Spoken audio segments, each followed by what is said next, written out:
আসসালামু আলাইকুম বন্ধুরা। এইমাত্র একটি ইউটিউব চ্যানেলে ভিডিও চোখে পড়লো। শেখ হাসিনা নাকি যুক্তরাজ্যে চলে গেছে, লন্ডনে চলে গিয়ে লাইভে এসে ভাষণ দিল। এই ভিডিওটা দেখলাম, ভিডিও থেকে বুঝলাম আসলে এই ভিডিওটা শেখ হাসিনার পতনের পর শেখ হাসিনা বলতেছে যে আমার পিতার ছবি নিয়ে এরকম ভাঙ্গাচোরা কেন, আমি প্রধানমন্ত্রী, আমারটা নিয়ে করুক, তাতে আমি কিছু মনে করি না। আমার পিতার ছবি নিয়ে, জাতির পিতার ছবি নিয়ে এরম করে কেন? শেখ হাসিনার বক্তব্য এটা। এই যে আপনারা আমার পাশে শোনেন শেখ হাসিনার বক্তব্য। হাই কমিশনে ঢুকে জাতির পিতার ছবি নিয়ে অপমান করেছে, এত সাহস কোথা থেকে পায় আমি জিজ্ঞাসা করি।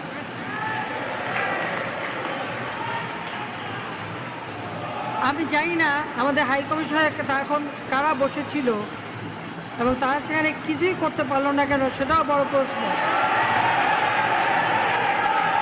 আর আমি আমার প্রবাসী যারা বাঙালি, না আমার প্রবাসী বাঙালিদেরও আমি বলবো যে যারা এই ঘটনাগুলি ঘটিয়েছে তারা চলাফেরা করে না, তাদের দেখেন না। যে হাত দিয়ে জাতির পিতার ওই ছবি নিয়ে তারা ভেঙেছে, তাদের যা উপযুক্ত করা উচিত সেটা করতে হবে। কারণ জাতির পিতার নাম মুছে ফেলার চেষ্টা করা হয়েছিল, তো তারিখ যেহেতু দূরের কথা, ওর বাপ তো চেষ্টা করেছিল এই নাম মুছতে, ওর বাপও চেষ্টা করেছে, মাও চেষ্টা করেছে। তারা কি পেয়েছে নাম মুছতে? পারে নাই। ইতিহাস কখনো কেউ চাপা দিতে পারে না। আর জাতির পিতা তার 7 মাসে ভাষণে বলে গেছে যে বাঙালিকে কেউ দাবায় রাখতে পারবে না, পারে নাই দাবায় রাখতে। তা আজকে এত বড় দুঃসাহস হয়ে যায়।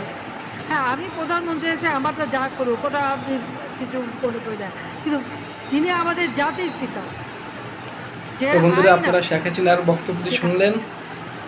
শেখ হাসিনার বক্তব্য শুনে আপনাদের কি মনে হলো? শেখ হাসিনাকে আবার দেশে আসবেন নাকি আসবেন না? আওয়ামী লীগ দল কি থাকবো? তো বন্ধুরা আপনারা কমেন্টে জানাবেন। এবং শেখ হাসিনা দেশে আসলে কি জনগণ কি তাকে গ্রহণ করবে নাকি করবে না? তো বন্ধুরা শেখ হাসিনা আসুক অথবা না আসুক, যেই দলই ক্ষমতা আসুক, আমরা চাই দেশের শান্তি শৃঙ্খলা ফিরে আসুক। দেশের মানুষ শান্তি চায়, এটাই হলো বড় কথা।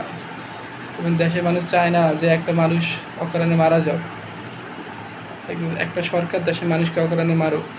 আমরা এটা চাই না, দেশের মানুষ চায় না, সাধারণ জনগণ চায় না। আমরা হলাম সাধারণ জনগণ, আমরা কোনো দল করি না, কোনো করি না। যারা ভালো করবে আমরা ভালো বলবো, যারা খারাপ করবে আমরা তাদের খারাপ বলবো।